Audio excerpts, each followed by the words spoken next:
বন্ধুরা, team India শ্রীলঙ্কার বিরুদ্ধে প্রায় 100% হেরে গিয়েছিল এই প্রথম টি-20 ম্যাচ। কিন্তু বন্ধুরা, চমৎকার হয়ে গেল। টিম ইন্ডিয়া এইভাবে জিতলো 100% হেরে যাওয়া প্রথম টি-20 ম্যাচ। আপনারা যদি দেখতে চান যে টিম ইন্ডিয়া কিভাবে জিতলো শ্রীলঙ্কার বিরুদ্ধে এই প্রথম টি-20 ম্যাচ, তাহলে বন্ধুরা ভিডিওটি লাইক করে চ্যানেলটাকে সাবস্ক্রাইব করে রাখুন। বন্ধুরা, খেলা হয়ে গেল ভারত এবং শ্রীলঙ্কার মধ্যে প্রথম টি-20 ম্যাচ শ্রীলঙ্কার পাল্লেকেলে স্টেডিয়ামে। এবং এই ম্যাচে টসে জিতে প্রথমে বোলিং করার সিদ্ধান্ত নেয় শ্রীলঙ্কার অধিনায়ক চরিত আসালাঙ্কা এবং প্রথমে ব্যাটিং করতে মাঠে আসে টিম ইন্ডিয়ার দুই ওপেনার শুভমান গিল এবং এসএসপি জয়সওয়াল।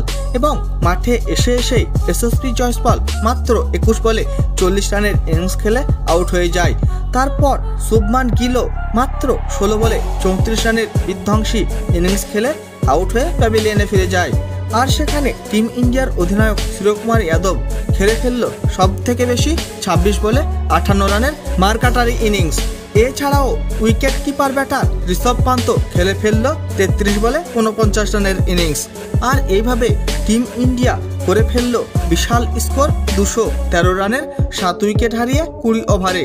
শ্রীলঙ্কার হয়ে বোলিং করে মাথিসা পথিরানা তুলে নেয় 40 রান দিয়ে 4 উইকেট।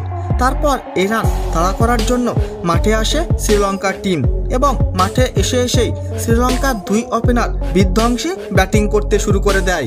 এবং তাদের এই ব্যাটিং দেখে মনে হচ্ছিল যে টিম ইন্ডিয়া এই ম্যাচ হারবেই। কিন্তু বন্ধুরা, তাদের এই পার্টনারশিপ ভেঙে দেয় আর্শদীপ সিং। তার মধ্যে কুশল ম্যান্ডিস 27 বলে 45 রানের ইনিংস খেলে আর্শদীপের শিকার হয়ে যায়। তারপর ভয়ঙ্কর হয়ে উঠছিল প্রথম নিশাঙ্কা।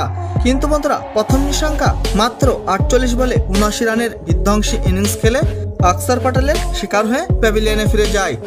এবং তার পরেই অক্ষর পটেলের শিকার হয়ে যায় কুশল পেরেরা। আর এভাবে টিম ইন্ডিয়া এই ম্যাচ নিজের হাতের মুঠোয় করে নেয়। আর এইভাবে টিম ইন্ডিয়া প্রায় 100% হেরে যাওয়া ম্যাচ জিতে নেয়। টিম ইন্ডিয়ার হয়ে বোলিং করে সব থেকে বেশি রিয়ান পরাগ তুলে নেয় মাত্র 5 রান দিয়ে 3 উইকেট। আর এইভাবে টিম ইন্ডিয়া এই প্রথম টি-20 ম্যাচ 43 রানের বিশাল বড় ব্যবধানে জিতে নেয় শ্রীলঙ্কাকে হারিয়ে।